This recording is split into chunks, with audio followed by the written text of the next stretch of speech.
안녕하세요. 저는 30대에 이혼을 하고 홀로 서기 중인 삿바 애청자입니다. 이 사연 채널을 보다 보면 친구들이 저에게 하는 말이 있어요. 너 이런 거 보면 시집 못 간다. 장난스레 하는 말이지만 저는 거기에 웃으며 화답하곤 합니다. 어차피 시집은 안 갈 거야. 나 혼자 쭉 이대로 살련다. 네, 저는 재혼을 한다거나 그럴 생각이 아직은 없습니다.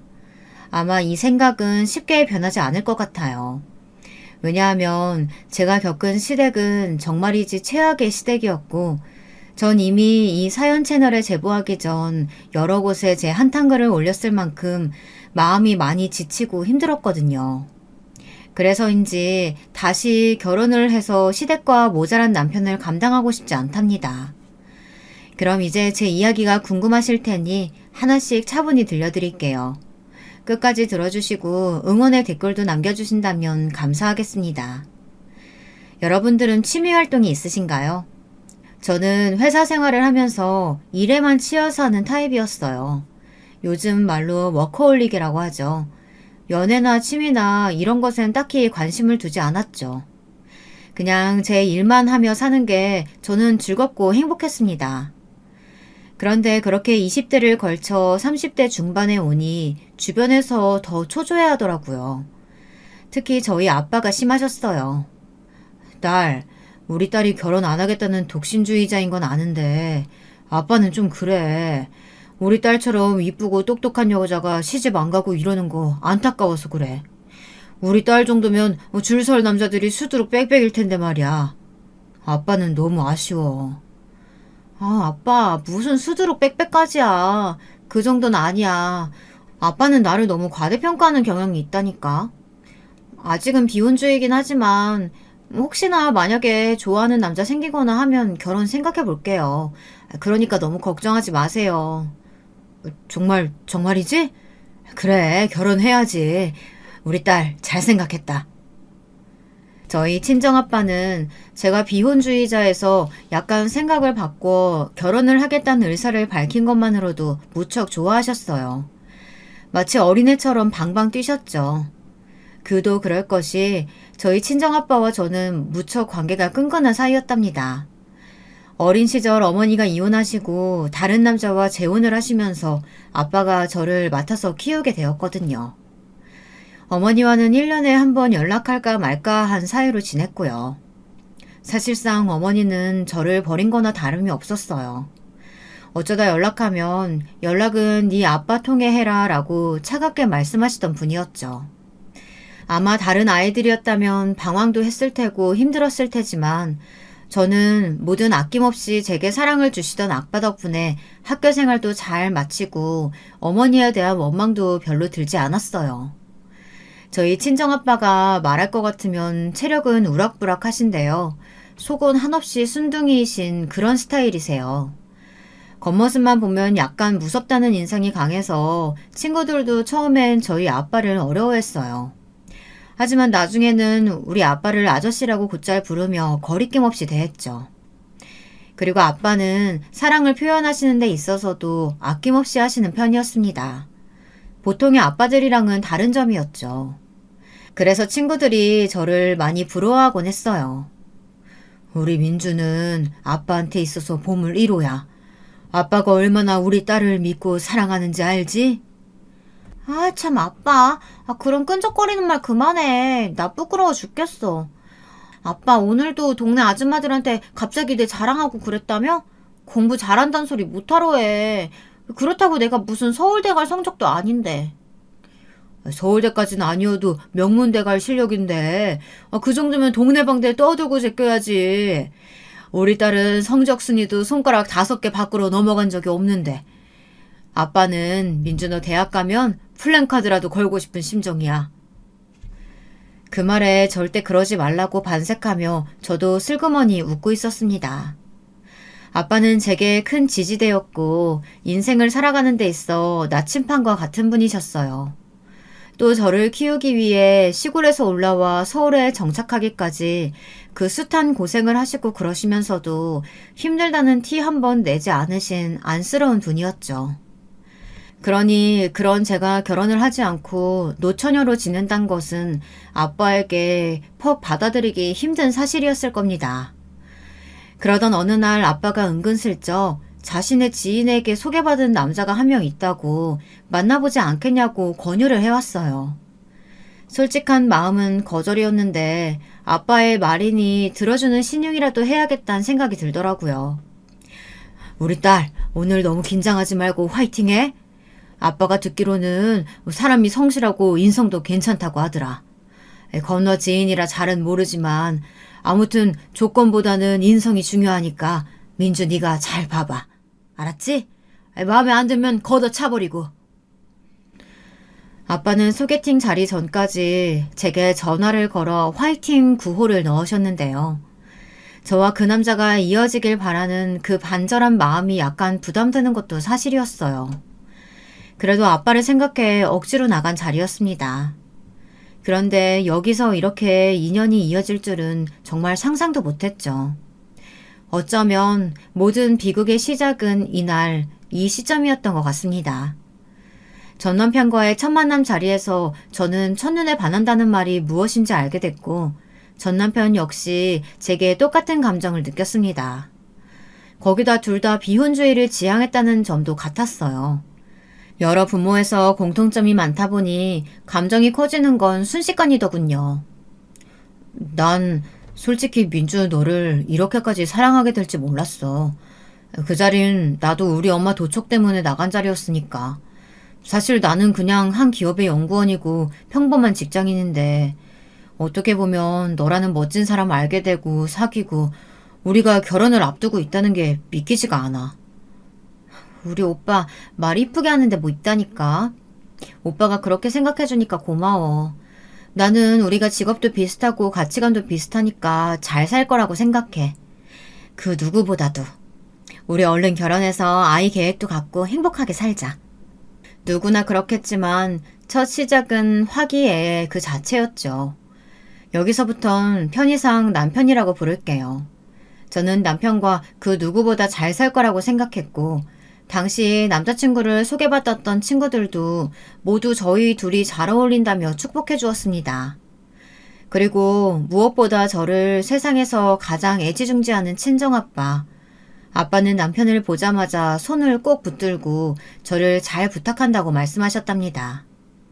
그런데 저희 친정아빠가 남편에게 호감을 느꼈던 것과 반대로 시댁은 약간 분위기가 달랐는데요. 부정적인 쪽이었답니다. 일단 시어머니 쪽은 깐깐하신 편이었고 남편보다 7살 위였던 시누이는 밉상인 스타일이었답니다. 눈치가 별로 없고 아무 말이나 막 내뱉는 그런 스타일이요.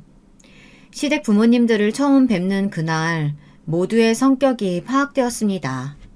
어머나, 엄마 나는 주원이가 도대체 누굴 데려올까나 늘 궁금했었는데 어떻게 지랑 똑같이 범생을 해 데려오나? 난 이것도 웃기고 신기한 것 같아. 아, 예비 올게 기분 나쁘라고 한 말은 아니에요. 난 그냥 신기하다는 거지. 둘이 똑같이 안경 쓰고 저러고 앉아있으니까 무슨 1+1 같잖아. 뭘 똑같니 똑같긴. 우리 애 학벌이 더 위인데. 너 말 조심해라. 아, 엄마 갑자기 무슨 학벌 이야기예요. 이 사람이 저보다 더 좋은 회사에서 연구직으로 일하고 있는데요. 그런 말 그만하세요. 불편해요. 어머 아내 될 사람이라고 벌써부터 싸고 드는 것 좀 봐. 세상에 얘한테 이런 구석이 있었어? 참나 웃긴다 웃겨. 지 눈 하나 잘 챙겨줄 것이지. 아무튼 우리 주원이 착하고 심성 바른 애라는 건 만나봐서 잘 알죠? 잘 부탁해요. 워낙 순해서 손 갈 데 없는 애긴 하지만 나랑 얘가 나이 차이 많이 나서 어렸을 땐 막 엄마처럼 키우고 했었거든. 네, 주원 씨한테 형님 이야기 많이 들었어요. 저도 잘 부탁드립니다. 이때 표정 관리를 무진하려고 애썼는데 잘 되지가 않았습니다. 이미 기분이 상할 대로 상해 있었으니까요. 남편의 누나라는 사람은 뭐가 웃긴지 혼자 계속 까르르 까르르 거리며 자기 동생한테 잘하라는 둥 그런 소리만 나불대고 있고 시어머니는 저를 약간 노려보는 눈길로 탐색 중이었습니다. 눈길이 얼마나 강한지 제 옷이 곧 뚫릴 것 같더군요. 아들이 좋아하는 여자이고 하니 딱히 재질을 걸진 않으셨던 것 같지만 표정을 보아하니 제가 눈에 차지 않는 며느리인 게 분명했습니다. 참고로 시아버진 시어머니의 눈치를 계속 보시는 것이 이 집안의 주도권이 시어머니에게 있는 게 확실했습니다. 어머니가 무슨 말씀을 하시건 눈치만 보셨으니까요. 그러다 나중엔 시어머니와 단둘이 있는 시간이 되었을 때 남편을 통해 시어머니께서 다이어트 중이란 소리를 듣고 제 나름대로 적절한 화제를 꺼내었는데요. 요즘 스테비아 커피 믹스라고 해서 설탕이 들어가지 않는 커피 이야기를 일부러 꺼낸 것입니다. 정적이 불편하기도 하고 무슨 이야기라도 해야 할 것 같아서요. 아, 왜? 갑자기 그런 얘긴 왜 꺼내니? 내가 뚱뚱한 것 같으냐? 네, 아니요. 전 그게 아니고 주원 씨한테 어머니께서 요즘 다이어트 중이라고 들어서요. 혹시 모른다면 소개해드리려고 말 꺼낸 건데 기분 나쁘셨다면 죄송합니다. 그걸 변명이라고. 좀 기분이 그렇구나. 내가 뭐 다이어트인지 모시기를 한다고 해서 그런 말을 해버리면 살 빼란 말밖에 더 되니? 어른한테 처음 인사하러 온 자리에서 별로 적절하진 않은 말 같은데. 네? 근데 나쁜 뜻으로 말한 게 아니고요. 됐다. 조심히 가라. 여보, 나는 머리가 아파서 방에 누워있을게요. 밥은 당신이 알아서 차려 먹든가 해요. 그리고선 갑자기 방 안으로 들어가 버리는 시어머니 뒷모습에 무척 당황했습니다. 아니, 솔직히 제가 무얼 잘못했나요? 이건 어떻게 느껴졌냐면 마치 제 흠을 잡고 싶었던 시어머니가 먹이를 낚아채듯 괜한 꼬투리를 잡는 것처럼 느껴졌어요. 왜냐하면 기분이 나쁠 만한 구석이 하나도 없는 말이었으니까요. 내 시집살이 왠지 쉽지 않겠구나 생각이 들었습니다. 아까 엄마와 있었던 일 많이 당황했지? 우리 엄마가 왜 그랬는지 나도 모르겠다니까. 근데 걱정하지 마. 결혼하고 나서 별로 만날 일도 없을 거고 사실상 말만 가족이지 우린 우리끼리 사는 거니까 신경 안 써도 돼. 정말이지? 그럼 자기만 믿을게. 이런 일 있으면 오빠가 중재해줘야 돼. 남자들이 결혼 생활할 때 제일 잘해야 하는 게 중재인 거 알지? 솔직히 나는 시어머니 성격 맞출 자신 없어. 유독 나한테 퍽퍽하게 대하시고 나 솔직히 당신 어머니 무서워. 알았어. 걱정하지 마. 내가 다 알아서 책임질게. 나만 믿어. 하지만 자신이 다 책임지다던 남편의 말은 참으로 힘이 없었네요. 불길한 예감은 그대로 들어맞고 말았습니다. 신혼여행을 다녀오고 얼마 안 되었을 때 사건이 터졌는데요. 바로 신우이가 그 사건의 주역이었습니다. 신우이는 40이 넘도록 시집을 가지 못한 노처녀였는데요. 물론 결혼할 뻔한 남자가 있었다고는 합니다. 본인 말로는 을사에 아주 잘나가는 집안의 자제분이었다고 하는데 어디까지나 신우이 말이니 믿을 수는 없었고요. 그런데 그런 신우이가 갑자기 결혼을 하겠다며 남자친구를 만들어 데리고 왔는데요. 한눈에 봐도 약간 껄렁한 이미지에 질이 그닥 좋아 보이는 사람은 아니었어요. 문신샵을 운영하는 사람이라고 하는데 그래서인지 온몸에 문신이 도배되어 있고 중간중간 자기도 모르게 욕이 튀어나오는데 보기에 별로 좋지 않았습니다.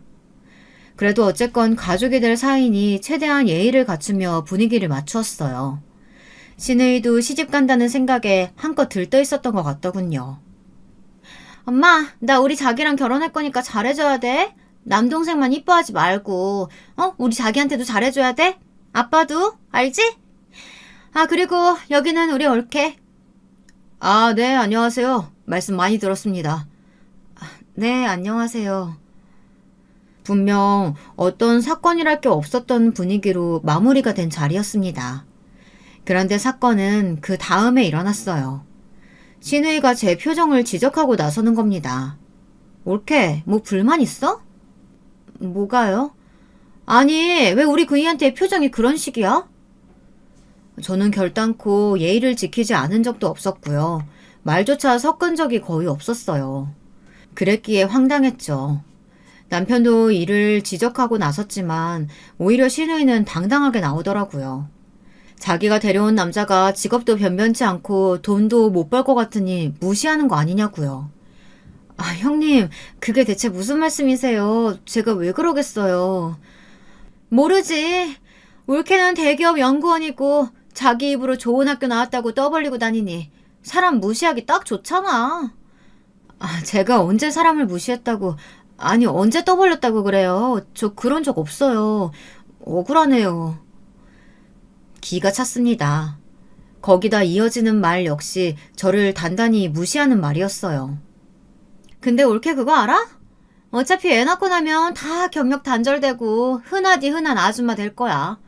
올케가 아무리 학력이 빵빵하고 직업이 있어도 그거 다 어차피 먼지처럼 사라질 거라고. 그러니까 잘난 척 적당히 해. 알았니? 그리고 솔직히 말해서 올케 집안 변변치 않잖아. 우리 그이 집안엔 땅도 있고 꼬마 빌딩도 있어. 전 그때 알았어요.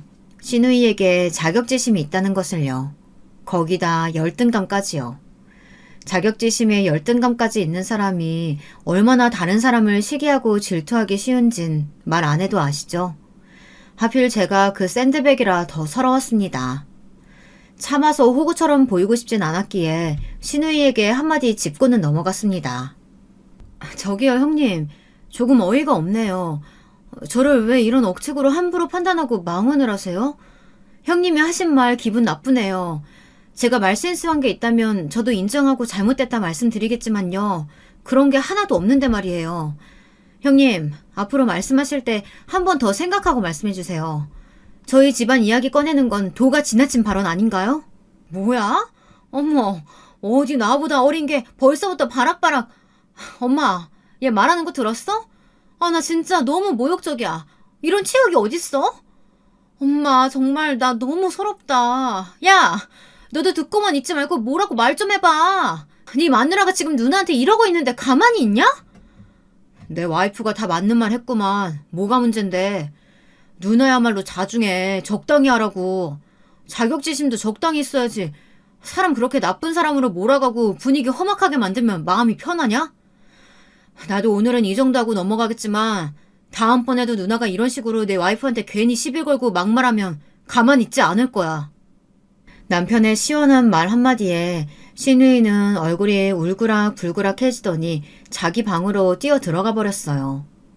시어머니는 뭐라 한마디 하려다 남편이 워낙 강하게 나오니 말씀을 못 대시고요. 아무쪼록 그러고 나니 남편이 많이 미안해했어요. 자기 누나의 망언 때문에 괜히 상처받는 일이 생겼다고 한숨을 푹푹 쉬더라고요. 아마 남편이 위로해주지 않았다면 신우이와 한바탕 했을 텐데 남편 얼굴 보고 넘어가 주었습니다. 아, 근데 왜 도대체 이놈의 시댁 집안 식구들은 저를 가만히 두지 않는 걸까요? 여기서 더 전입가경으로 치달은 건 신우이가 결혼을 앞두고 있었을 때 벌어진 일이랍니다. 시어머니가 저를 부르시더라고요. 늘 엄하고 진지한 얼굴이었지만 그날따라 남편도 없이 저 혼자 부르신 게 이상했습니다. 그래서 더욱 긴장이 되었고요. 무슨 말을 하시려는 걸까 속으로 온갖 추측을 다 하고 있었죠.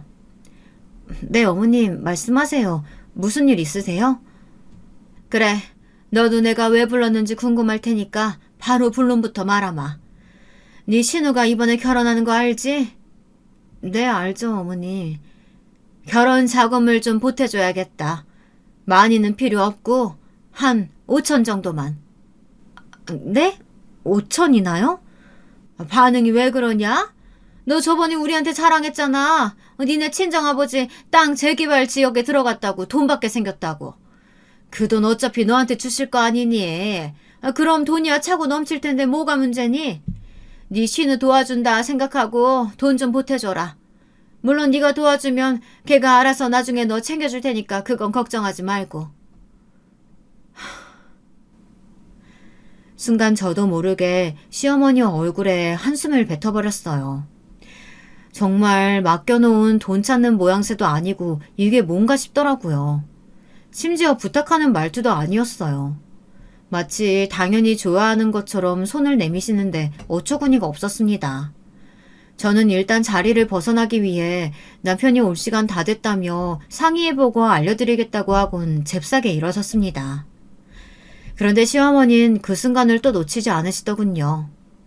상의? 그렇게 뭐 있어? 걔는 무조건 빌려주라고 할 거야. 아무렴 자기 누나 시집 가는 건데 당연히 빌려줘야지. 너만 돈 입금하면 돼. 자, 여기 계좌번호 있으니까 여기로 돈 넣어라. 빠르면 빠를수록 좋아. 한 이번 주 안으로 입금해주면 네 신우가 좋아할 거다. 아이, 근데 표정 왜 그러니? 설마 빌려주기 싫은 거야? 어머니 죄송한데 일단은 저 혼자 결정한 문제는 아니고요. 무엇보다 저희 아버지가 그 돈을 저한테 주시지도 않았어요. 뭐라고? 아니 사돈은 왜 대체 그 돈을 여태 쥐고 계시다니? 외동딸인 네가 아니면 누구한테 주려고? 아님 시골 사시면서 돈 쓸 일이 뭐가 있다고? 뭐 농기계라도 사신다냐? 나 참 어이가 없네. 돈 욕심 없어 보이던 양반이. 저희 아빠가 아직 돈을 주지 않았다는 말에 시어머니는 불에 데인 듯한 반응을 보이셨습니다. 왜 도대체 아직 그 돈을 주지 않았냐며 이해할 수 없다고 길길이 날뛰더라고요. 그러면서 시골에 사시는 저희 아빠를 욕보이는 망언을 하시는데 여기서부터 저도 슬슬 열이 받았습니다. 사실 친정아빠 땅이 재개발이 들어가면서 돈이 생긴 건 사실이었어요. 하지만 저는 아직 받지 못했고 아빠에게 일부러 나중에 받겠다고 말해두었어요. 왜냐하면 이런 일이 생길까 봐서요. 분명 돈이 생긴 걸 알면 벌떼처럼 꼬일 사람들, 제 시댁 사람들, 이 사람들 때문에 돈을 받지 않고 있었습니다. 아빠, 나 이거 그냥 나중에 받을래. 아빠도 하고 싶은 사업 있다며 농업적으로 뭐 생각해두고 있다고 하지 않았어? 그럼 그거 해. 나는 괜찮아. 지금 신랑이랑 잘 벌고 잘 쓰고 있는데 굳이 필요 없어. 그래도 돈은 쥐고 있으면 좋아. 다름만 말고 받아둬. 언제 무슨 일 생길지 모르니까. 그리고 네가 아직 몰라서 그러는데 애 낳으면 돈 쓸 일 천지야. 아빠께선 극구 저에게 지어주고 싶어 하셨지만 거절한 거였어요. 그리고 어쩔 수 없이 제가 그 이유를 슬쩍 흘리자 진지한 표정이 되어선 알겠다고 하셨어요. 물론 걱정도 하셨죠. 그날 집에 와서 남편에게 말을 하며 이 상황을 해결해달라고 요청했어요. 남편의 말이라면 시어머니도 더 이상 요구하지 못하실 것 같았으니까요. 근데 남편의 반응이 제 생각과 달랐습니다. 여보, 어머님이 아빠 돈 당신 누나 결혼하는데 보태래. 그것도 5천이나. 뭐? 아니 엄마는 갑자기 무슨 그런 말을. 내가 못 살아. 근데 있잖아. 그냥 차라리 주는 거 어때? 뭐? 갑자기 그게 무슨 소리야? 아니 우리 아빠 돈을 왜 형님한테 줘야 하는데. 그리고 당신도 알다시피 나 그 돈 안 받았어 아직. 돈이야 당신이 장인어른께 달라고 해서 받으면 되지. 내가 왜 그러냐면 사실은 당신한테 말하지 못한 게 있는데 우리 아빠가 다니던 회사에서 잘리셨대. 권고사직 당하시고 요즘 쉬고 계시대. 그래서 집에 돈 나올 구석이 없나 봐. 엄마는 여태껏 일해본 적도 없는 분이라 밖에 나가서 일은 절대 안 하신다고 하시고. 그러니 어쩌겠어. 두 분 노후도 막막한데. 지금 우리한테 용돈 안 달라고 하는 것만으로도 기적 같은 일이야. 누나 결혼식 돈 보태달란 말도 노후 때문에 더 그러시는 걸 거야. 그냥 효도한다 생각하고 이번에 해드리면 엄마 아빠도 더 말 안 나오지 않을까? 시아버지는 한 회사에서 오래 근무를 하셨고 시어머니는 가정주부셨는데 알고 보니 시아버지가 회사에서 권고사직을 당하셨던 겁니다. 그 때문에 저에게 그 돈을 부탁하신 거라고요. 남편의 말을 들으니 생각이 많아졌어요. 만약 이 돈을 해주지 않는다면 분명 여러 해 동안 저를 괴롭히실 테고 언젠가 용돈도 요구하실 텐데 그냥 해드리는 게 낫지 않을까 하는 생각이 들었습니다. 그렇게 생각을 정리하고 가다듬고 있을 그때 신우이에게 전화가 걸려왔어요. 올케. 너무 고마워. 언니한테 들었는데 올케가 돈 해주기로 했다며? 나 너무 감동받았지 뭐야? 우리 올케가 이렇게 마음 넓고 넉넉한 사람인지 몰랐네. 알았으면 진즉 잘해줬을 텐데. 아무튼 올케, 내가 너무 고맙고 사랑해.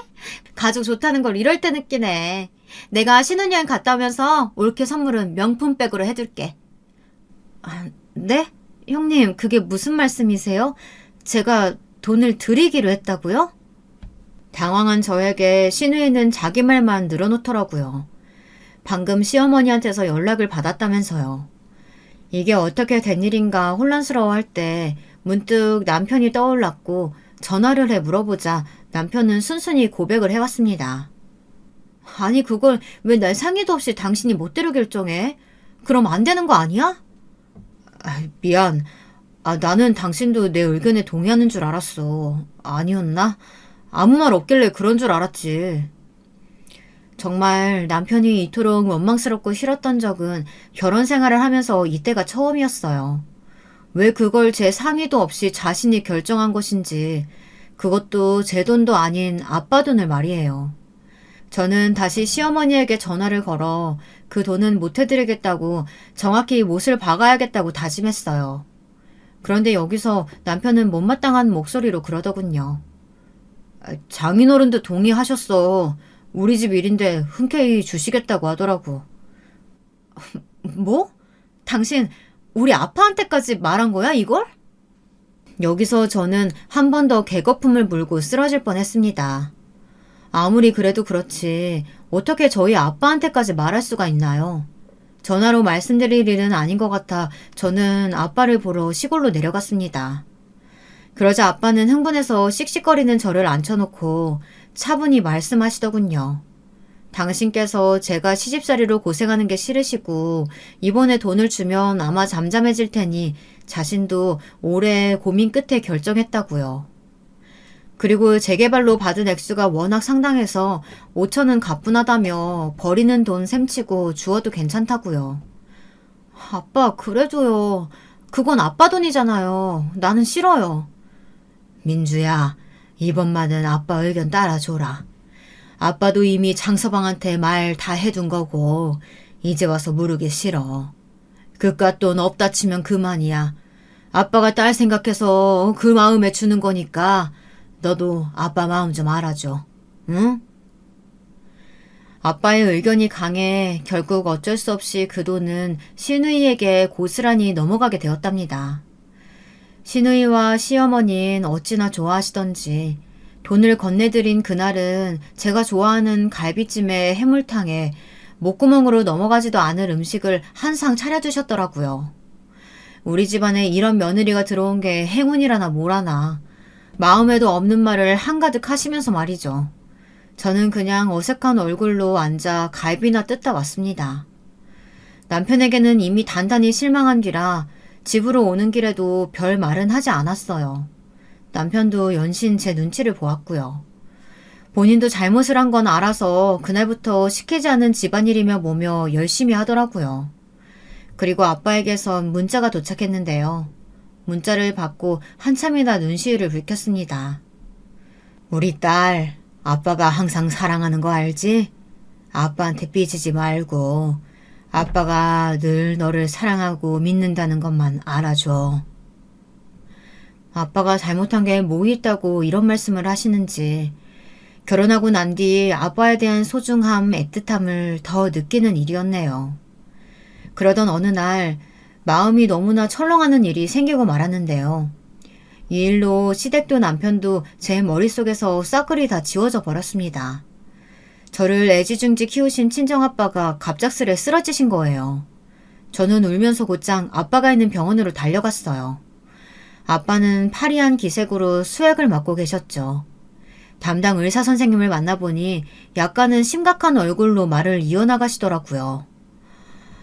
환자분께서 말씀을 안 하셨나 봅니다.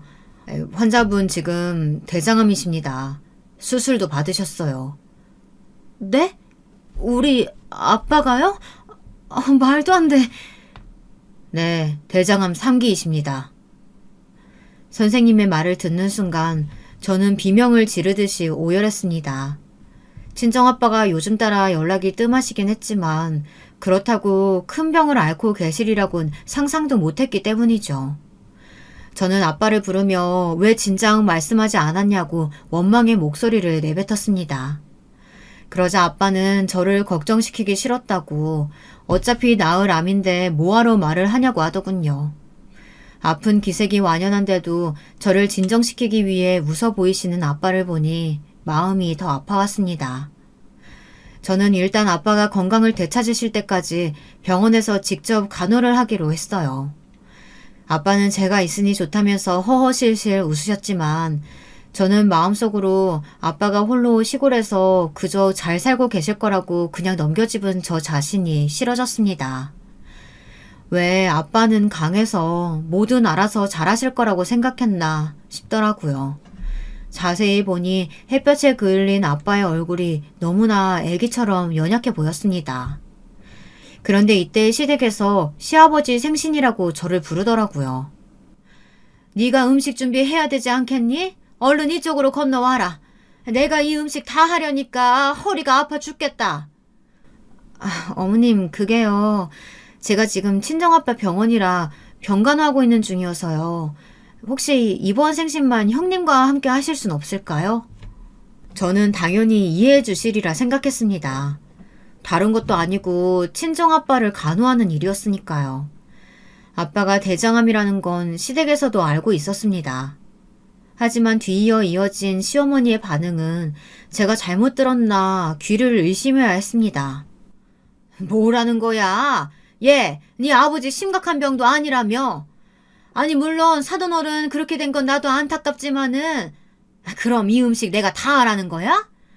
그러니까 내 말은 네 시아버지 1년에 딱 하루 있는 생일인데 그걸 내팽개치냐 이 말이야. 며느리로서 할 일은 하면서 네 아버지 간호를 하든가 말든가 해야지. 시어머니는 절 향해 몹시 화를 내시며 당장 이리로 건너오라고 펄펄 날뛰었어요. 순간 거기에 대응할 말이 생각나지 않았어요.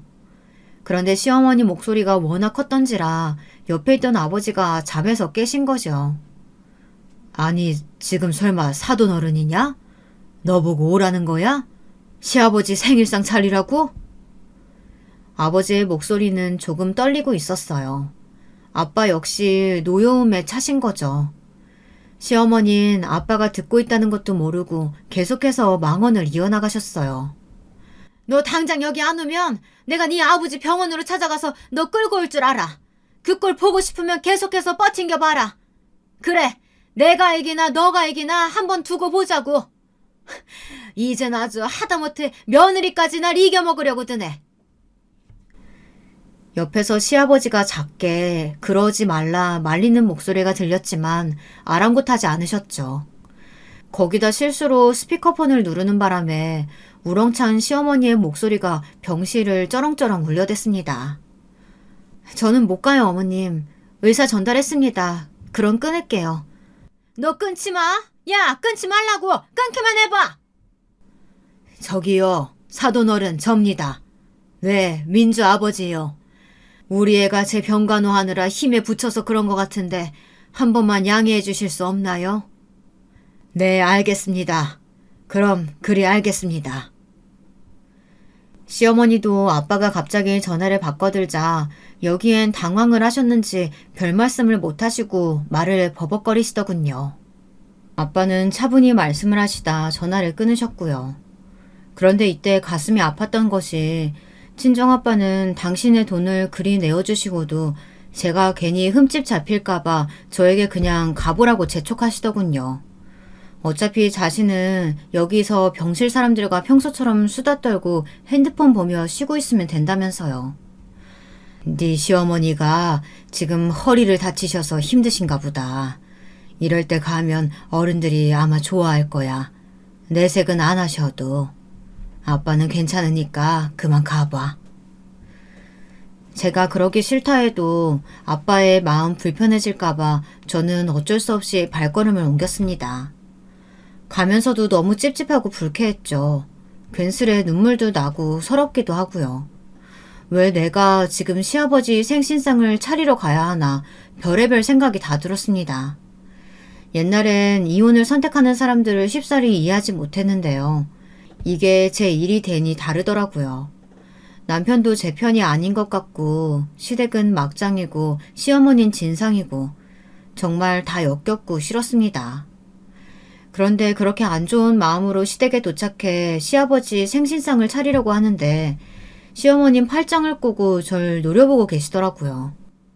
아이고, 금태 두른 며느리 왔네.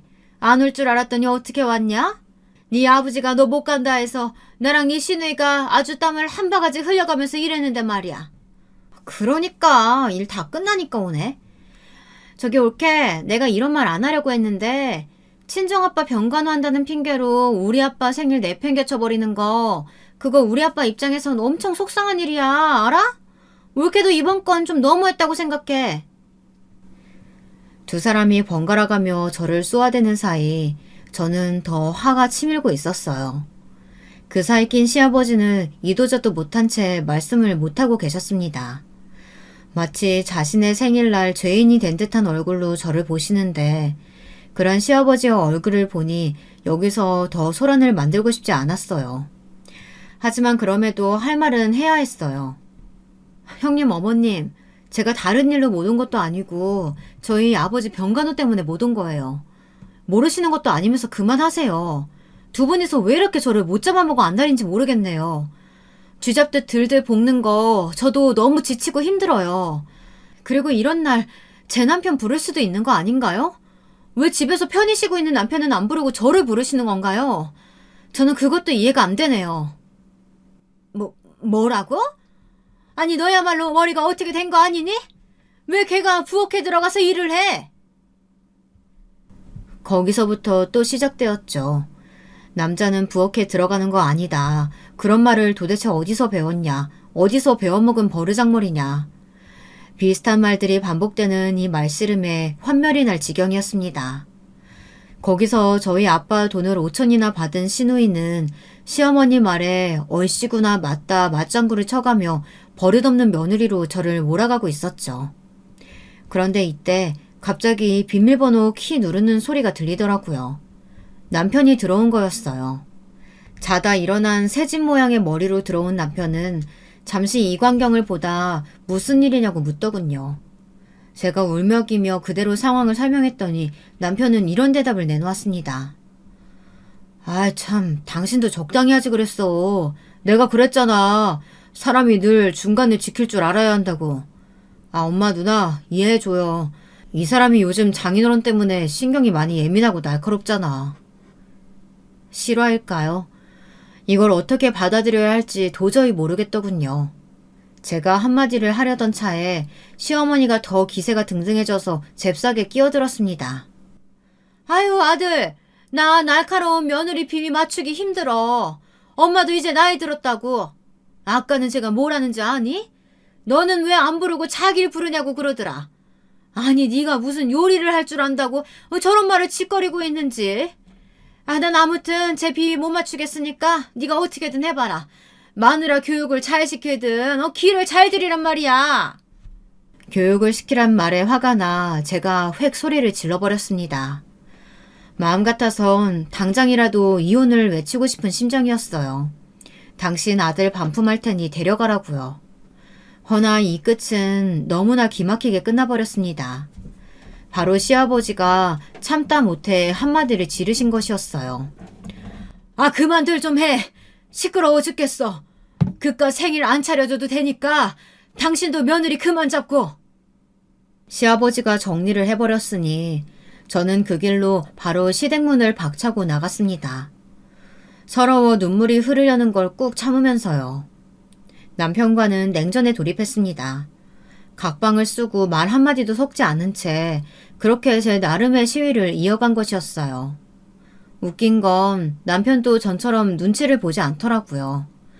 오히려 뻔뻔하게 자기 아침상 차려먹고 설거지도 안 한 채 그대로 집을 나가고 들어올 땐 술에 잔뜩 취한 채 노래를 흥얼거리며 들어오더라고요. 얼마나 꼴보기 싫던지요. 그 소리가 듣기 싫어 귀마개를 하고 잠을 청해야 했습니다. 덕분에 저희의 아이 계획도 없던 걸로 되었어요. 하지만 그러던 어느 날 더더욱이나 마음을 심란하게 하는 일이 생겼는데요. 바로 저희 친정 아빠의 병이 차도가 없었다는 겁니다. 항암 치료를 받으시고 바로 좋아질 거라는 기대는 안 했지만 아빠는 다시 병원을 왔다 갔다 해야 하실 정도로 힘들어 하셨습니다. 그 모습을 보니 저도 근심과 걱정 어린 마음에 쉽사리 잠을 이룰 수 없었어요. 이를 터놓을 수 있는 형제 자매도 없었으니 더 그랬죠. 그때는 처음으로 나에게 친정 식구가 한 명이라도 더 있었으면 좋았겠다 이런 생각이 들더라고요. 그리고 문득 깨달았습니다. 저희 친정아빠가 그 자리를 다 채워주고 계셨다는 걸요. 엄마의 자리도 친구의 자리도 아빠는 마치 그게 당신이 해야 할 몫인 것처럼 알게 모르게 채워주고 계셨습니다. 그리고 저는 지금껏 그것을 미처 몰랐던 부끄러움에 속절없이 눈물이 흘렀습니다. 민주야, 힘들지? 아빠가 아프니까 우리 딸이 고생이네. 아니야, 고생이긴. 아픈 당사자인 아빠만 하겠어? 나는 하나도 힘들지 않아. 그냥 아빠가 얼른 건강해졌으면 좋겠어. 내가 어제 교회 가서 기도드렸어. 나는 그런 신 믿지도 않는데 얼른 아빠 나아지라고. 아빠는 저의 마음을 안다는 듯 손을 잡아주셨습니다. 그 온기에 눈시울이 또 한 번 붉어졌어요. 그렇게 간절한 희망으로 아빠를 간호하고 있었네요. 그런데 남편이 이런 저를 향해 스치듯 말을 하는데 그것이 또 도화선이 되어 저와 남편의 사이를 완전히 멀어지게 만들었습니다. 아니 당신 허구한 거기 왔다 갔다 하느라 집안일은 완전히 엉망되고 있는 거 알아? 거기다 이번엔 회사까지 퇴직한다고? 아니 나는 솔직히 모르겠어. 어르신들 병이야 자연스레 안 좋았다 좋았다 할 건데 그때마다 다 내팽개치고 거기로 갈 거야? 당신은 가만 보면 생각이 없는 사람 같아. 무슨 효녀 심청도 아니고 그러는 거 좀 웃긴다. 당신 지금 뭐라고 했어? 내가 퇴사한 게 당신한테 무슨 영향이 간다고. 아, 우리 집 생활비가 줄어들어서? 정확히 말하면 당신이 쓸 수 있는 돈이 줄어서? 그리고 우리 아빠가 지금 생사의 고비 넘기며 힘겹게 버티시는 중인데 유일한 자식인 내가 그 곁을 지키는 건 당연한 거 아니야? 그러자 남편은 발끈하며 본심을 꺼내놓더군요. 자신은 처음부터 자기 엄마에게 반항하는 제 모습이 꼴보기 싫었는데 꾹 참고 편 들어줬다고. 근데 이제는 모든 걸 제멋대로 결정하는 게 자신을 무시하는 거라고요. 나도 당신한테 질릴 만큼 질렸어. 참나 가진 거 없는 출신에 사람 하나만 보고 결혼했더니 땅을 치고 후회한다. 남편은 저에게 날카로운 말로 비수를 꽂았습니다. 그 비수를 그대로 맞으며 저는 생각했어요. 아이가 없을 때 이혼을 결정해야겠다고요. 이제는 때가 되었다고요. 지금껏 이혼녀라는 꼬리표가 무서워 선뜻 결정하지 못한 것을 후회했습니다. 그리고 이를 남편에게 말하자 남편 역시 그러자고 동의했습니다. 그래 갈라서자. 나야 아쉬울 거 하나 없어. 남편의 호기로운 말에 저 역시도 미소를 지어주었습니다. 결정은 내렸지만 아직 병이 완쾌되지 않은 아빠에게 이 사실을 말하자니 마음에 걸리더라고요. 아빠에겐 조금 이따 말하기로 하고 시댁에 먼저 그것을 선언했습니다. 시어머니는 역시나 예상한 반응대로 박수라도 짝짝 칠 기세로 그러더군요. 진즉 이혼했어야 하는데 시기가 아주 늦어졌네. 너야말로 회사도 그만두고 경력도 끊겼는데 이제 뭐하고 살려고 하니? 네 아버지 돈도 다 떨어졌을 텐데. 우리 주원이 같은 남편 잡은 걸 감사하면서 살아야지.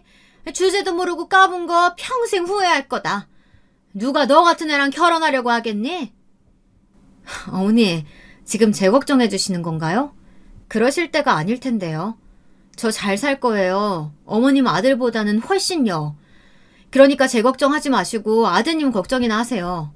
회사에서 평판 안 좋고 일 안 해서 곧 잘릴 위기에 놓인 사람을 걱정하는 게 맞지 않겠어요? 뭐?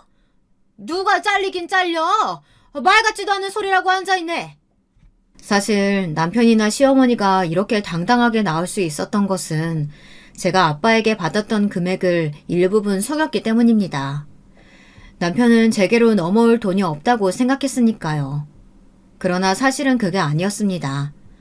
아빠는 재개발로 서울 지역의 아파트를 두 채나 사고도 남을 돈을 받으셨고, 실제로 건물을 사서 그것을 제 명의로 해두셨습니다. 당신께서 몸이 다시 아파지시고 나니 혹시 모를 일을 걱정하시면서요. 민주야, 혹시나 아빠가 잘못되면 이 돈으로 편히 살아야 한다. 물론 잘못될 일은 없겠지만 혹시 모르니까. 아빠, 왜 그런 말을 해? 그런 말 하지 마. 내가 어떻게든 아빠 낫게 할 거야. 저의 간절함을 드디어 하늘이 알아주신 건지 아빠는 제가 남편과 이혼을 결정했을 때쯤부터 몸이 점점 나아지기 시작하셨습니다. 시골로 돌아가실 수 있게 되었죠. 저는 아빠가 제 명의로 해둔 건물을 관리하며 그 지변에 집을 하나 샀고요. 이제 남편과 이혼 서류에 사인하고 혼자가 될 날만을 고대하고 있었습니다. 그런데 어느 날 그 광경을 보고선 순순히 남편과 이혼해줄 생각을 접게 되었는데요. 잠깐 집에 두고 온 짐이 있어 가지러 갔다 그만 남편과 상간녀의 대화를 듣게 된 것입니다. 둘 사이는 못해도 1년은 되어 있었어요. 상간녀는 언제 이혼하냐며 남편을 재촉하고 있었습니다. 당신 바람 폈어? 나는 다른 건 몰라도 바람은 못 참아. 곱게 이혼은 안 되겠다. 바람? 야, 증거 있어? 웃기고 있네. 제가 나중에 남편을 추궁했을 땐 뻔뻔하게 둘러대기까지 하더라고요. 이미 전 그날 업체를 통해 증거자료를 다 수집했는데 말이죠. 상간녀와 숙박업소를 들어가는 사진, 다정하게 스킨십하는 사진, 둘이 놀이공원에 간 사진들을 보며 부들부들 배신감에 떨었습니다. 망할 놈, 네가 끝까지 화를 자초하는구나. 그런데 이 와중에 시어머니에게서 전화가 걸려왔더군요. 너 요즘 놀고 있지? 내가 마지막으로 너 생각해주는 마음으로 제의하려고 한다. 여기 와서 집안일 좀 거들어라. 네 시누이가 이번에 강남의 개포동 좋은 집으로 이사했는데 집이 워낙에 넓어서 혼자 하기 힘들다고 하는구나. 아, 물론 돈은 줄 테니까 걱정하지 말고 그걸로 친정 아버지 병원비 보태라. 그래요? 잘 됐네요. 갈게요. 시어머니의 전화를 받자마자 드디어 복수할 기회가 왔다고 생각했습니다. 이참에 제가 가진 건물을 밝힐 겸 시댁 식구들을 짓밟아주려고 다짐했어요. 지금까지 당한 일 그대로 넘길 수 없었습니다. 제가 주술을 받아 시누이 집에 가자 시누이와 시어머니가 웃으며 저를 반겨주더군요. 그리고 거기엔 남편의 상간녀까지 있었습니다. 셋이서 오붓하게 티파티를 벌이고 있더라고요. 시어머니는 저에게 다 다른 앞치마를 하나 던져주며 시누이 옷들을 세탁하는 것부터 시켰습니다. 잘 봐야 한다. 드라이 클리닝 할 옷도 있고 손세탁 할 옷도 있으니까. 우린 마저 얘기 나눠요. 그러니까 약국에서 근무하신 지 5년 됐다고요? 저는 찬밥 취급을 하며 그들은 저들끼리의 대화를 오붓하게 나누고 있었습니다. 남편의 상간녀는 저의 존재를 알고 있어 약간 흠칫하는 기색이었지만 못내 대화를 이어가더군요. 저는 부글부글 끓는 마음을 억눌러가며 세탁기가 있는 곳으로 향했습니다. 그리곤 대충 세제를 넣고 드라이클리닝 하루까지 포함해 한꺼번에 세탁기를 돌려버렸어요. 그 와중에도 하하호호 웃는 소리가 여기까지 들려오는데 정말 미쳐버리겠더군요. 우리 아들이 성질이 고약한 나쁜 애를 만나서 얘는 여자복이 없나 보다 했어요.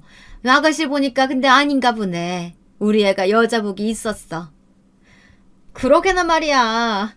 그나저나 그 팔찌 유명 브랜드 팔찌 아니에요? 나 너무 갖고 싶었는데 세상에 너무 잘 어울린다 올케. 올케라고 불러도 되죠? 저는 그 목소리들을 들으며 빨래가 다 되기만을 기다렸어요. 그리고 때마침 시어머니가 잘했는지 검사하러 오더라고요. 역시나 세탁한 빨랫감들을 보더니 호들갑을 떨기 시작했죠. 하지만 저는 그 이상을 상상하진 못했습니다. 갑자기 옆에 있던 옷걸이로 마치 짐승을 패듯 저를 때리기 시작한 거예요. 제가 악하는 비명소리를 내지도 못하고 엎어졌는데 그럼에도 불구하고 계속해서 매질을 했습니다. 그만하세요. 그만. 아파요. 아프다는 말을 겨우 꺼냈을 때쯤 시어머니는 잠시 매질을 멈추더니 씩씩거렸습니다. 내 아들하고 이혼한다는 말 면전에 대고 했을 때도 괘씸해 죽을 뻔했는데 이게 감히 어디 옷을 대충 빨고 지랄이야. 저는 거의 도망치듯 그 집을 빠져나왔어요. 애초에 제 진짜 정체를 밝히겠다는 계획은 무너졌고 가슴이 터져나갈 것처럼 아팠어요. 그 와중에 생각나는 사람은 단 한 사람, 저희 친정아빠뿐이었습니다. 아빠, 저 맞았어요. 아빠, 나 이혼하고 싶어요. 기다려라, 딸아. 아빠만 믿어. 거기 어디니? 주소만 보내봐. 기다려라, 딸아. 아빠만 믿어. 거기 어디야? 주소만 보내봐. 아빠는 울먹이는 제 목소리를 듣자마자 차분히 대응하시더니 곧 여기로 오시겠다고 했습니다. 아빠가 어떻게나 이렇게 빨리 오실 수가 있었던 건지 제가 카페에서 몸을 추스리는 동안 이미 도착하셨더군요. 그리고 전 놀랐습니다.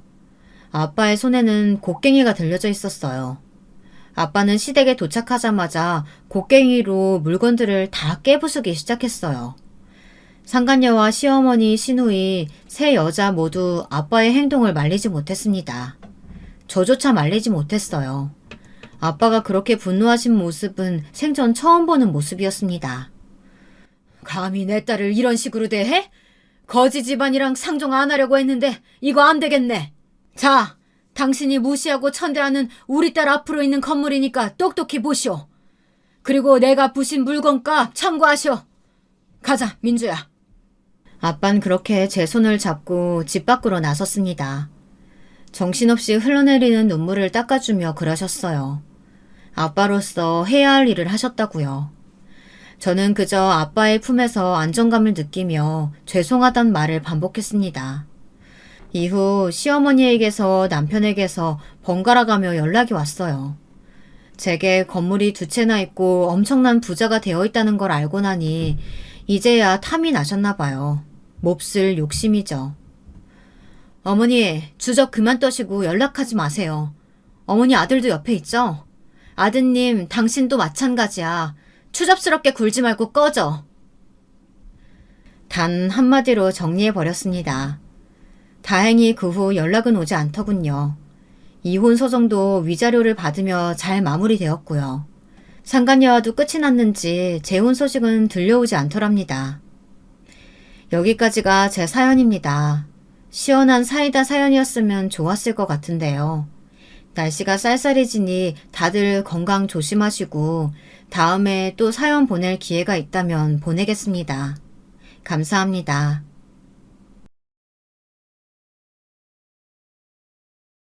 안녕하세요. 시간 날 때마다 사연에 빠지다 애청하고 있는 애독자입니다.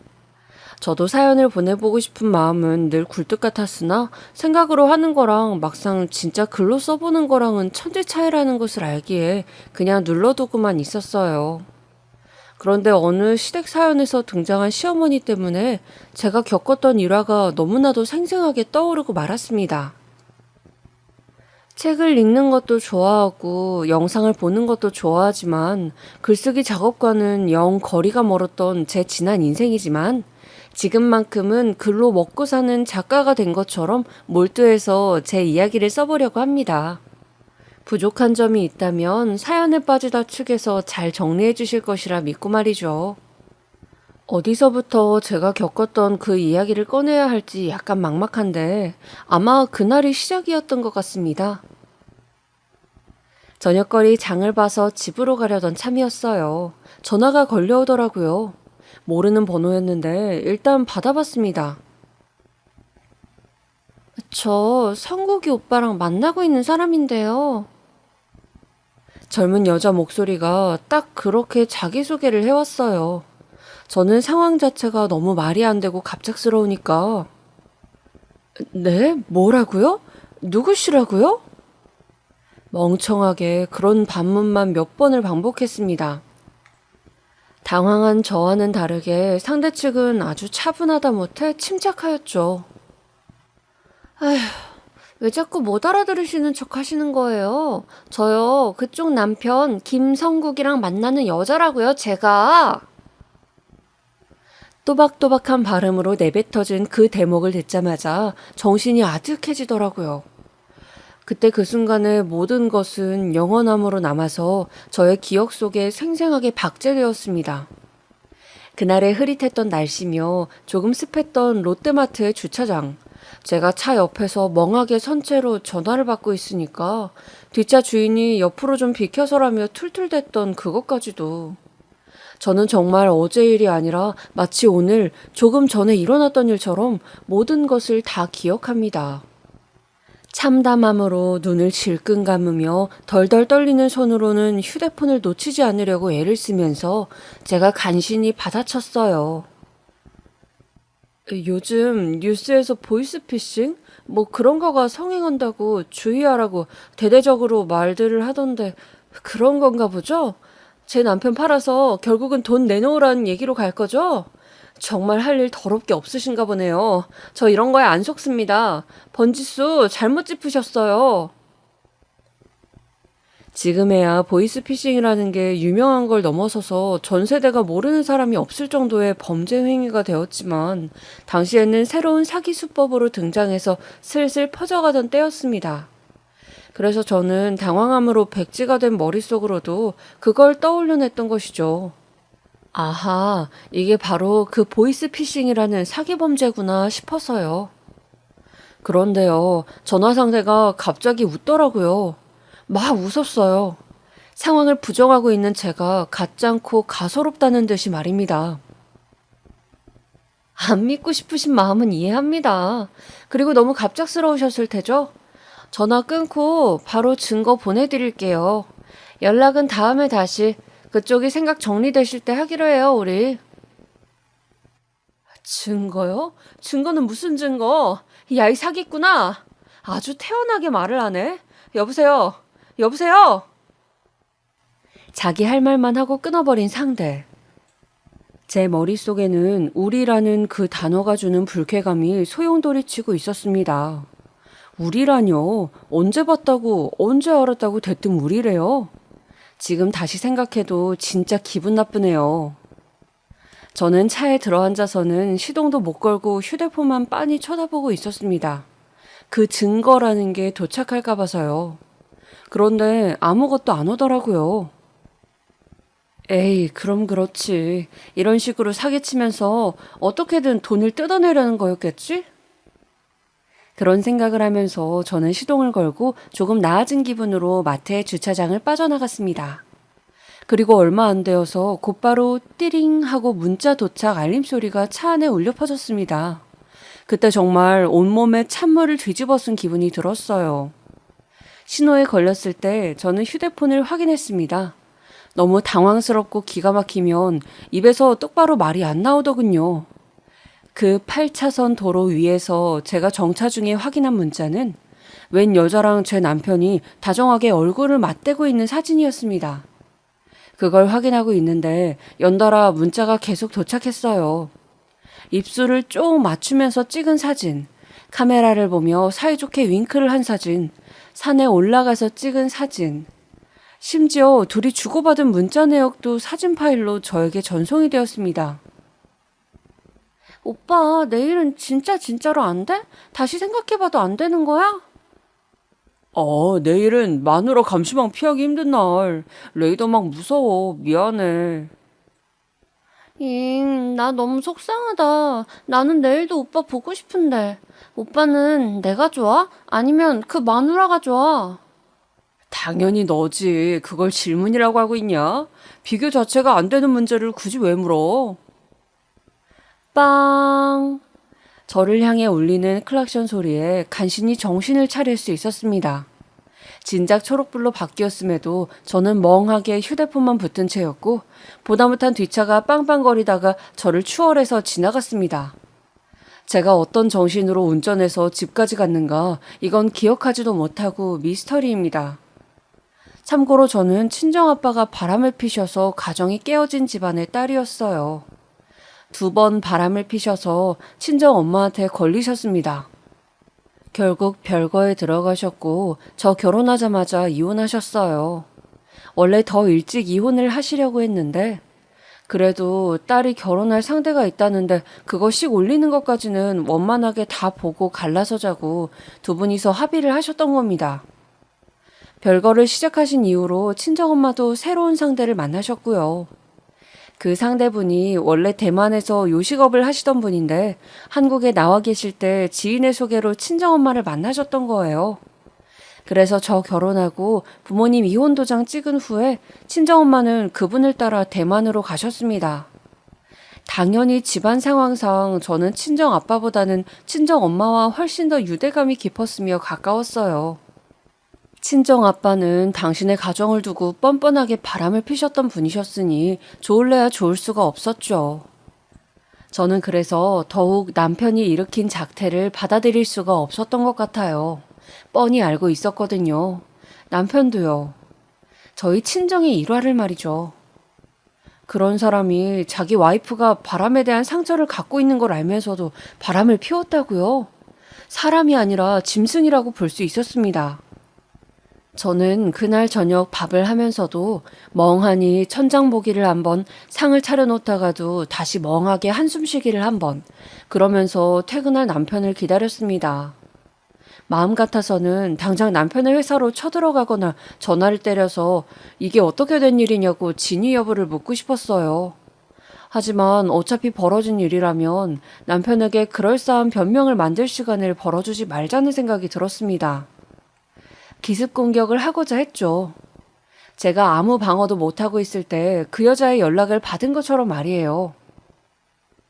여보, 나왔어. 오늘 찌개 끓였나 봐. 맛있는 냄새가 나네. 자기가 좋아하는 조합으로 차렸어. 김치찌개랑 계란말이.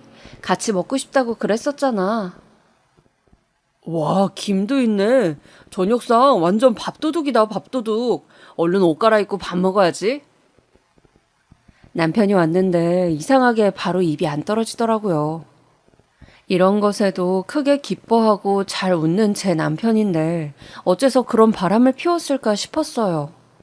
혹시 무슨 오해가 있는 건 아니려나 하는 신라 같은 희망마저 솟았습니다. 마주 앉아서 밥 먹는데 이게 지금 음식을 씹는 건지 마는 건지 맛도 잘 모르겠더라고요. 남편이 저보고 어디 아프냐고 묻더군요. 저는 그 표정을 보고 마음이 아렸습니다. 저희 남편 저보다 술이 참 약한 사람이었어요.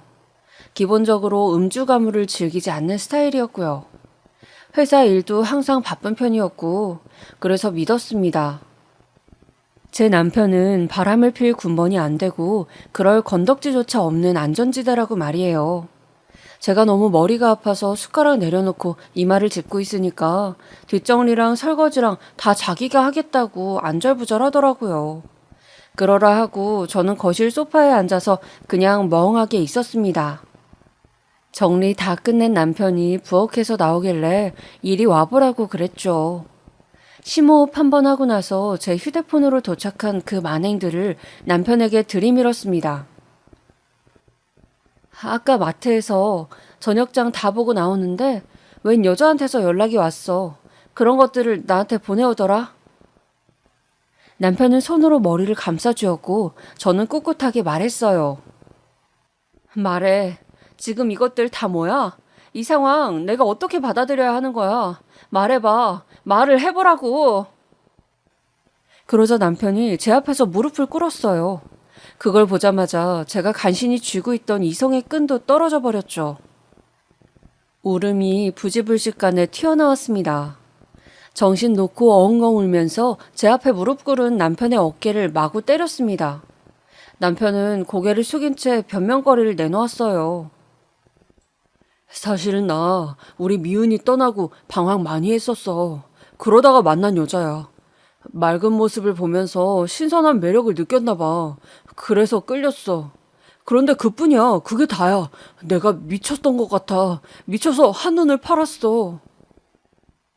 당연히 미친 거지. 제정신으론 못 그러지. 너만 우리 딸 잃었니? 나도 잃었어, 나도. 저는 그렇게 외치며 울부짖었습니다. 저희 부부에게는 딸이 있었습니다. 결혼 당시에 뱃속에 품고 있었던 생명이었죠. 그때가 임신 초기였네요. 세상에 태어난 지 얼마 안 되었을 때부터 저희 딸은 많이 아팠습니다. 아기가 아프니까 일상 자체가 안 돌아갔어요. 희망 고문으로 사람을 미치게 만들었던 시간이었죠. 아기가 모든 고난을 이겨내고 성장할 거란 희망을 버릴 수가 없었으니까요.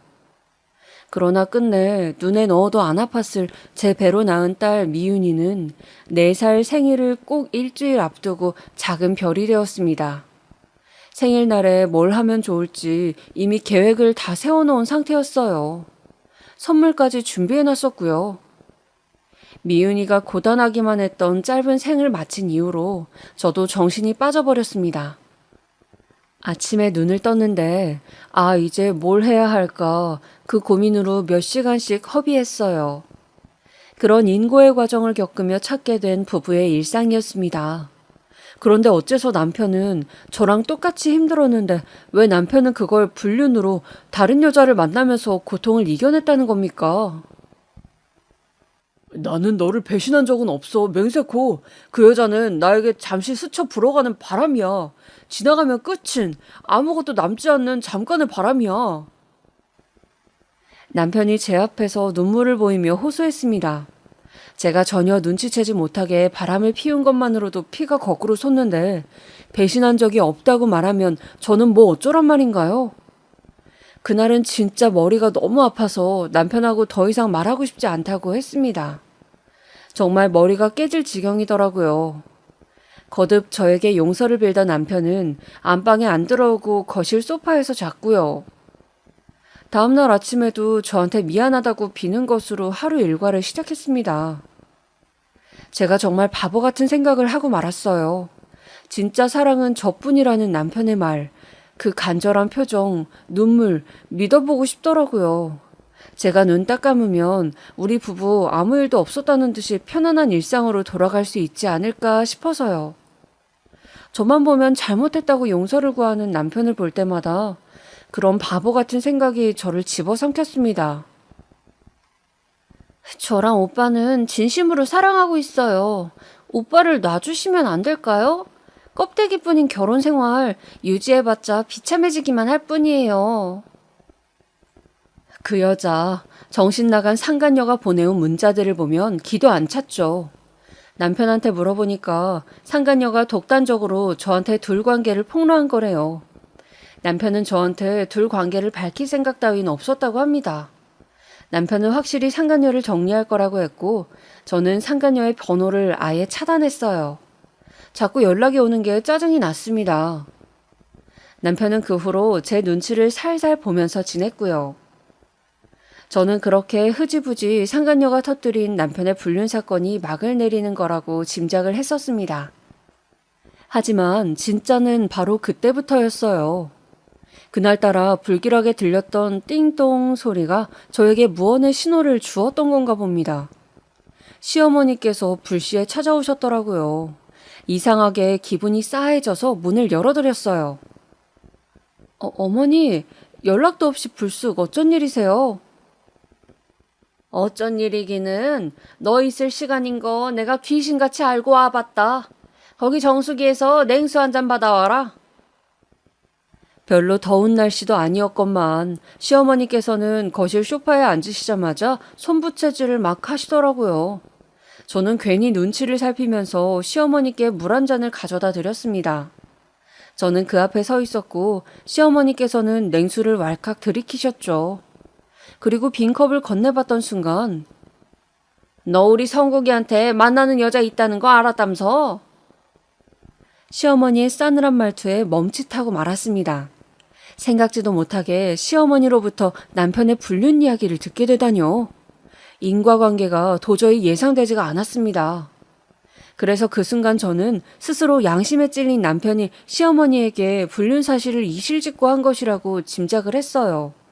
그걸 들으신 시어머니께서는 놀란 나머지 저에게 달려오신 것 같았고요.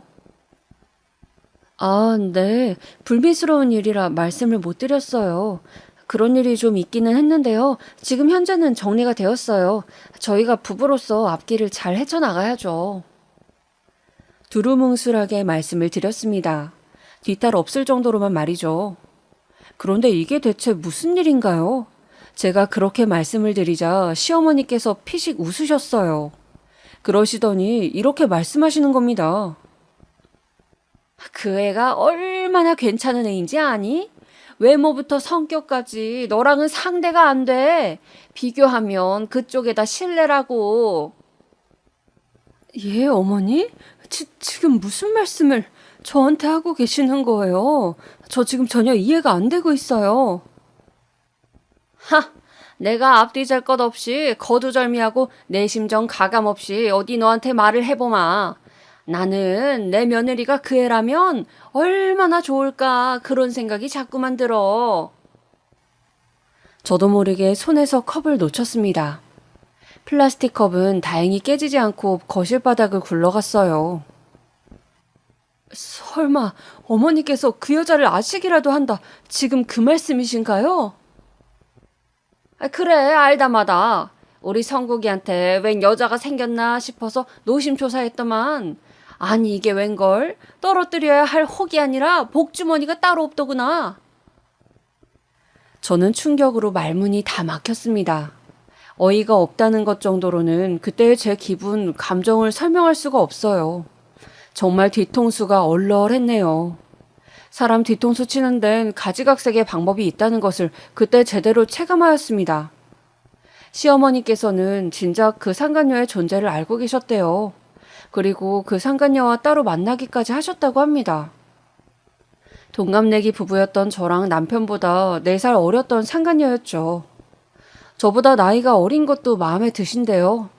그리고 제가 키가 좀 큰 편이라서 남편이랑 키 차이가 거의 안 났어요. 그런데 상간녀는 반대로 아담한 편이었더군요.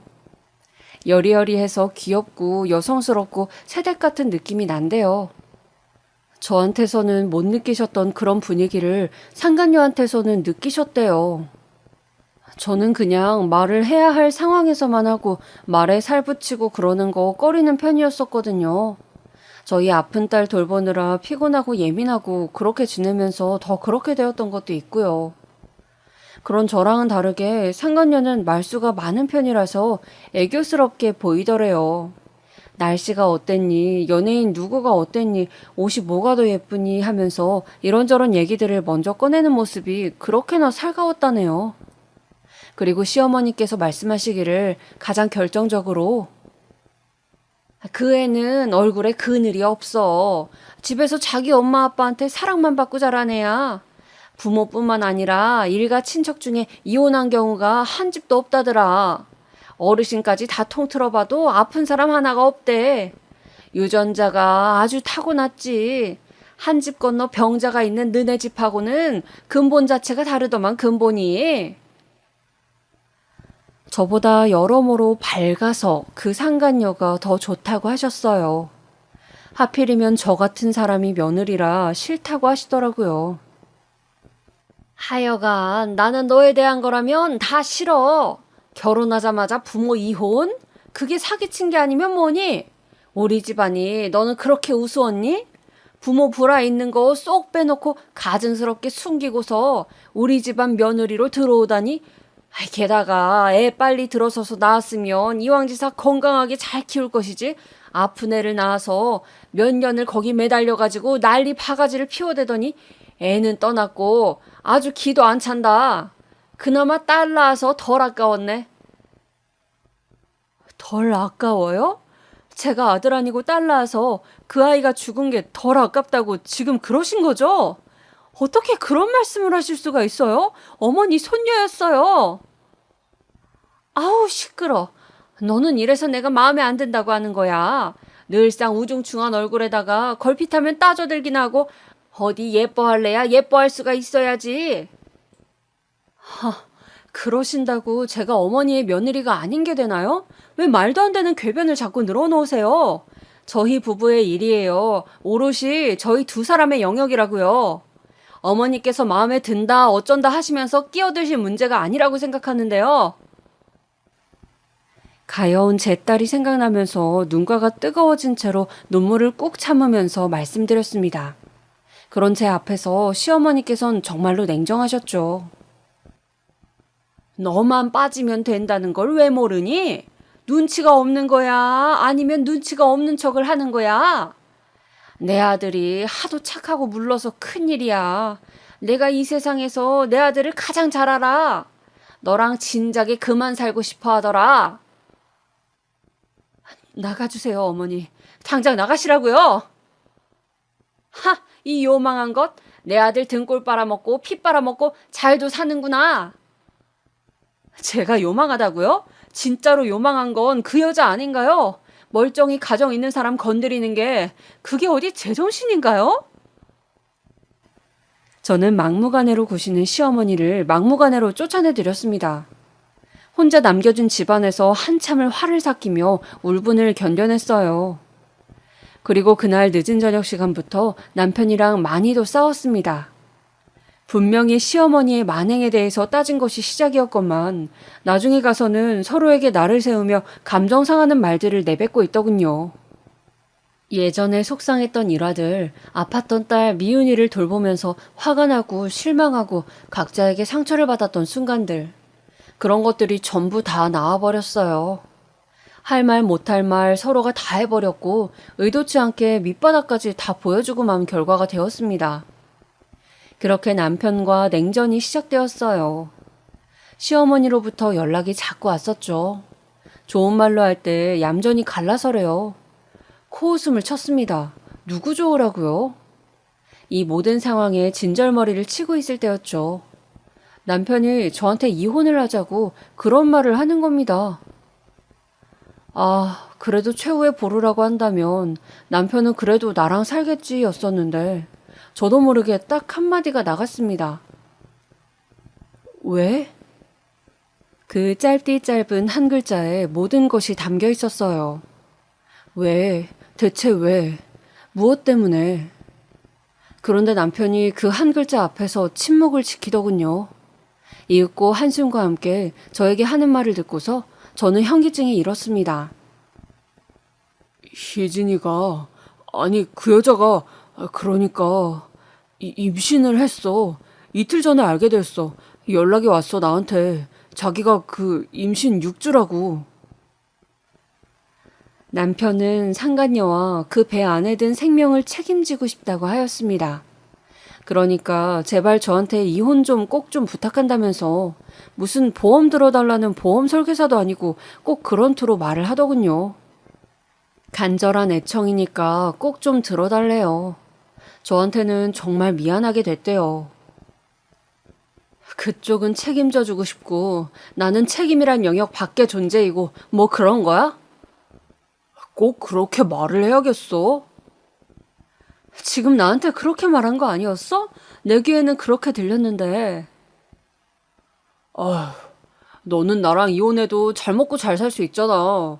네가 일을 쉬어서 그렇지. 너 능력 괜찮은 여자야. 사회생활도 잘하고 먼저 간 우리 미윤이한테도 좋은 엄마였고. 그런데 내 아이를 임신한 그 여자는 사정이 달라. 달라? 뭐가 다른데? 상간녀가 사생아 임신한 건데 거기에 무슨 의미를 부여하고 싶은 건데? 어? 내가 자기랑 결혼 안 해주면 자기는 뱃속 아이 감당하지 않을 거라고 하더라. 고작 자그마한 태아이긴 해도 생명이잖아. 내 자식이잖아. 어떻게 책임지지 않을 수가 있겠어. 나는 그 생명을 지켜주고 싶어. 너무 기가 막혀서 제 혀가 굳어버리더라고요. 어처구니가 없어서 더 대꾸를 안 하고 가만히 남편을 쳐다봐 주었습니다. 남편은 말을 할까 말까 한참을 망설이는 것처럼 입술을 달싹거리더니 우리 이 집 대신에 너 줄게. 기껏 한다는 말이 그거였습니다. 그런 상황에서도 저는 저도 모르게 피식 웃어버리고 말았네요.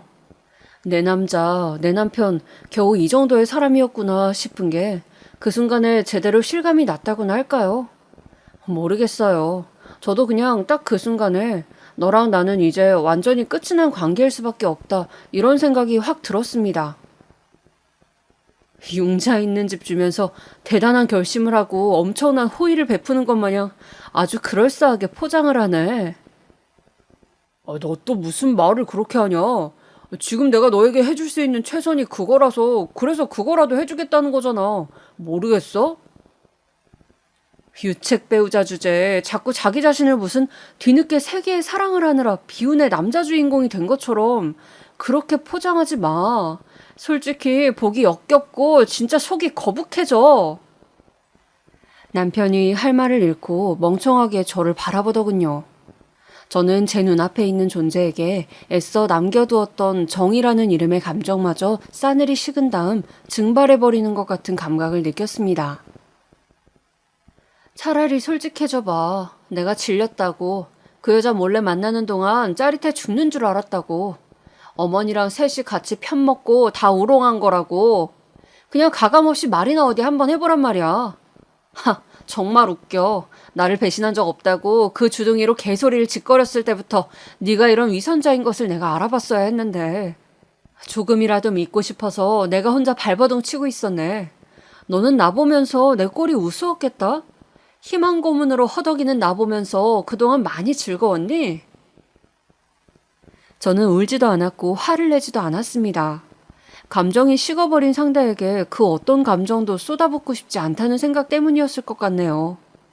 남편은 모멸감을 느꼈던 표정으로 입을 꾹 다물더군요. 정말로 모멸감을 느낀 건 제 쪽이었는데 끝까지 자기는 어쩔 수 없이 상간녀에게 가야 하는 비련의 남자인 척하는 게 우스웠습니다. 그 모습이 너무나도 가증스러웠어요. 오죽하면 제가 그 순간에 내 예쁜 딸이 자기 아빠가 저런 추악한 면모를 가진 사람인 걸 알아서 그 밑에서 크기 싫어서 하늘나라로 먼저 떠났던 거구나. 그런 생각까지 했더라 이 말입니다. 남편에게 오만정이 다 떨어질 대로 떨어져서 이혼하기로 저도 결정을 내렸습니다. 그냥 이혼해주지 말까? 이혼해줄 듯 말 듯 하면서 시간을 끌고 그 상간녀의 아이를 사생아로 만들어버릴까? 어쩌면 아빠 없는 아이로 평생을 살게 할 수도 있겠지. 사실 이런 생각도 안 해본 것은 아니었습니다. 내가 누구 좋으라고 이혼을 해줘야 하나? 이런 생각이 분명하게 있었고요. 그런데 제 앞으로의 인생, 제 시간을 갉아먹고 싶지 않았어요. 배신감으로 시간이 갈수록 추악해지면서 증오만 남은 저의 모습을 상상해보니까 좋지 않더라고요. 그래서 이혼 절차를 밟기로 했던 거예요. 우선은 집부터 받아냈습니다. 그게 먼저였으니까요. 그걸 준다고 또 덥석 받겠다고 했니? 지금까지 지가 내 아들한테 해준 게 뭐가 있다고? 오만 피해나 끼쳤지. 우라질 것이 아주 끝까지 거지 같구나. 거지 근성이 천성에 박혀 있어. 시어머니께서 저에게 그러셨을 때 저는 그냥 힘 빠진 웃음만 지어 보였습니다. 어차피 저는 집을 받아낼 작정이었고 그렇지 않으면 남편이 원하는 이혼은 없는 것이었으니까요. 시어머니께서 그러셔봤자 달라질 것은 없었죠. 어머니, 별별 사안에 열과 성을 쏟으시는 모습 정말 한결같으시네요. 앞으로도 그렇게 쭉 사세요. 비록 긴 기간은 아니었으나 어머니의 며느리로 사는 동안 참 기분 더러울 때 많았습니다. 건강하시길 바랄게요. 저는 앞빛 하나 안 바꾸고 되려 온화하기까지 한 표정과 말투로 시어머니께 인사를 드렸어요. 그랬더니 시어머니 표정이 아주 볼만하게 변하더군요. 이거 말하는 꼬라지 봐라. 맹랑하고 되바라진 것 같으니 너 같은 것을 내 며느리로 들인 게 내 인생 최악의 실수이고 선택이었다. 얼마나 능력이 없으면 이 집을 바득바득 우겨서 받아내려고 할까? 이 집을 못 가지면 먹고 살 능력 하나가 없는 게지. 하여간에 기생충 아니랄까 봐. 어머니, 제가 미윤이 아픈 것 때문에 일을 놓게 돼서 그랬던 것뿐이지. 저 나름 직장에서 잘 나가던 사람이었어요. 어머니께서도 그 사실은 잘 알고 계실 텐데요. 그거 언제적 이야기를 들먹이고 있어. 너 이혼하고 어디 무슨 일 하면서 사는지 내가 한번 보자. 분명히 무슨 변변치 않은 아르바이트 같은 거나 한다고 그러겠지. 뻔해. 빈정거리시는 시어머니 앞에서 저는 이 이혼으로 눈앞의 존재를 안 보고 살아도 된다는 커다란 위안 한 가지를 얻을 수 있었습니다. 이혼하면서 속이 꽤 쓰렸었는데 시어머니와의 관계를 끊어낸다는 사실이 행복하게 다가와서 그것만은 참 좋더군요. 그렇게 결혼했던 당시에만 해도 상상조차 할 수 없었던 모습으로 저희 부부는 이혼을 하여 관계에 종지부를 찍었습니다. 너는 우리의 끝이 이렇게 추악할 거라고 생각해 본 적이 있어? 나는 없어. 마지막 인사는 그것이었습니다. 제가 그렇게 말을 했을 때 전 남편은 미안하다는 소리를 웅얼거리면서 제 눈을 피했습니다. 그게 마지막 대면이었죠. 저는 이혼 후에 우선 그 집부터 처분하고자 했습니다. 더 이상 그 집에서 오래오래 살고 싶다는 생각이 안 들었거든요. 그 집을 처분하고 저 혼자 편히 지낼 수 있는 아담하고도 아늑한 집을 따로 구했습니다. 죽음의 지체나 망설임도 없이 속전속결로 움직였어요. 저는 새로운 집에서 저만의 생활에 적응을 해나가면서 일을 구했습니다. 갑자기 직장 생활을 하면 그 나름의 진통을 겪을 것으로 예상이 돼서 간단한 일부터 시작을 하기로 했어요. 저랑 오래 알고 지냈던 분께서 작은 사무실을 차리셨는데 일감을 저에게 일부 나누어 주셨죠. 다사다난한 과정을 겪긴 했으나 혼자 지내는 것도 조용하고 마음 편하고 은근히 괜찮더라고요. 저는 솔직히 제가 술에 취해서 지내게 되면 어쩌나 하는 걱정을 해본 적이 있었어요. 그런데 그런 걱정과는 달리 제 일상도 나름 바쁘게 돌아갔고 그 안에서 보이는 안정감이 존재했습니다. 운동을 시작했고 제가 원하는 식단 관리도 저 혼자 하니까 편하게 할 수 있었습니다. 그렇게 저만의 일상을 지내던 어느 날이었죠. 문자가 와서 보니까는 전 시어머니, 아니 그렇게 칭하기 싫으니까 여기서부턴 그냥 할머니라고 적겠습니다. 못된 할머니인 건 사실이니까요. 그 할머니가 저한테 너 알바나 하고 지낸다면서? 이렇게 보내온 거예요. 깜짝 놀랐어요. 제 소식을 어떻게 알고 계실까? 무시할까 하다가 혹시 무슨 건수가 있어서 문자를 보내신 건가 싶어서 대충 답을 보냈습니다. 그냥저냥 지내는데 무슨 일이시냐고 말이죠. 그랬더니만 너 그 꼬라지로 살 줄 알았다. 내가 그랬지? 내 말이 맞지? 생각해보니까 네가 불쌍한 것도 같아서 안쓰럽더라. 주말에 할 일 없으면 와서 하객 알바나 해라. 몇 푼 쥐어주마. 이런 내용과 함께 웬 모바일 청첩장이 날아드는 것 아니겠어요? 이럴 수가. 전 남편과 상간녀의 결혼식이 그 주말이었습니다. 그 청첩장을 저한테 보내다니요. 저는 제 소식을 그 할머니가 어떻게 알았나 했더니 제가 제 SNS 계정에 저의 근황을 사진이랑 같이 매일 올렸었거든요. 그걸 상간녀가 보고서는 할머니한테 말했던 겁니다. 저는 마음 편하게 알바 중 이런 식으로 약간 농담조로 가볍게 적었던 것인데 그걸 보고서 그 사람들은 제 처지를 오해하고 비웃었던 것이죠. 그것까진 그렇다 치는데 하객 알바 운운하면서 저한테 청첩장을 보내다뇨. 피가 거꾸로 솟았습니다. 애써 참아오고 억눌러오고 모른 척했던 제 안의 분노가 들끓었습니다. 복수를 다짐했어요. 눈에는 눈, 이에는 이.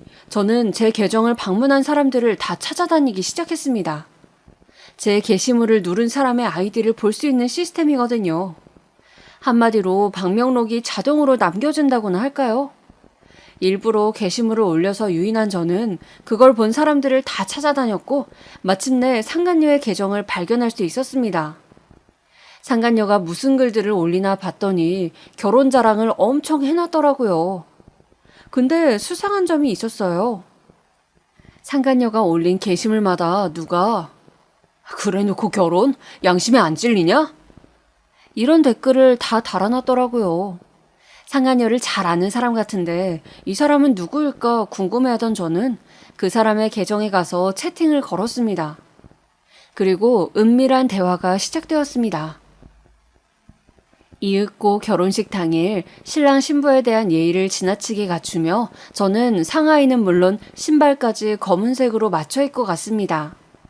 너무 검은색이라 눈에 띄었죠. 전 남편이 저를 보자마자 사색이 되더군요.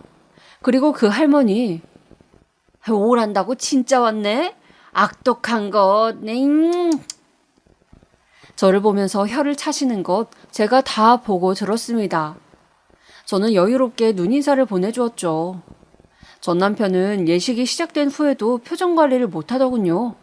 그것만으로도 고소했어요. 하지만 정말 고소한 건 아직 시작도 안 한 상태였죠. 혼전 임신을 한 새 신부, 상간녀가 부케로 배를 가리면서 입장을 했습니다. 불륜 커플 주제에 감히 결혼식을 열다니 저는 분노의 웃음을 지으며 축가의 순서를 기다렸습니다. 첫 번째 축가 순서는 상간녀의 여자 지인 3명이었는데요. 그들이 각자의 위치에 서는 순간 맹세합니다. 제가 지금 맹세코 진실만을 말씀드리는 거예요. 식장에는 출처 모를 남자의 목소리가 커다랗게 울려 퍼졌습니다. 모든 하객들이 두리번거리다가 사회자석에 있는 저를 발견했죠. 결혼식의 사회를 맡은 전 남편의 지인은 제 부탁에 따라 자리를 비킨 뒤였습니다. 전 남편의 불륜 문제로 마음이 안 좋은 상태였는데 사회 볼 사람이 정말 너밖에 없다는 간청을 받아서 어쩔 수 없이 사회를 보고 있었던 지인이었습니다. 저와도 오래 알고 지낸 사이였기에 부탁을 할 수 있었죠. 저는 당황한 사람들을 보며 사회자 마이크에 대고 다시금 휴대폰에 녹음된 파일에 재생 버튼을 눌렀습니다. 걔랑 저랑 원래 오래 만난 사이예요. 그런데 제가 유부남이었기 때문에 불륜이라 떳떳하지 못했고요. 하지만 진짜 운명적인 사랑은 걔라고 생각해서 이혼했습니다. 걔가 이혼하고 자기한테 오면 받아준다고 했거든요. 그래서 이혼했어요. 그런데 자기는 이미 결혼할 남자가 있다고 하더라고요. 저랑 만나면서 양다리를 걸쳤던 거였죠. 웃긴 건 그 상대도 유부남이었다는 거예요. 걔는 저를 이혼시킨 것처럼 그 남자도 이혼을 시켰습니다. 임신을 무기로 말이에요.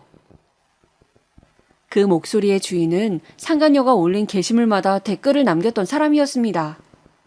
제가 따로 통화를 하자고 했고 내용을 녹음해 놨었던 거예요.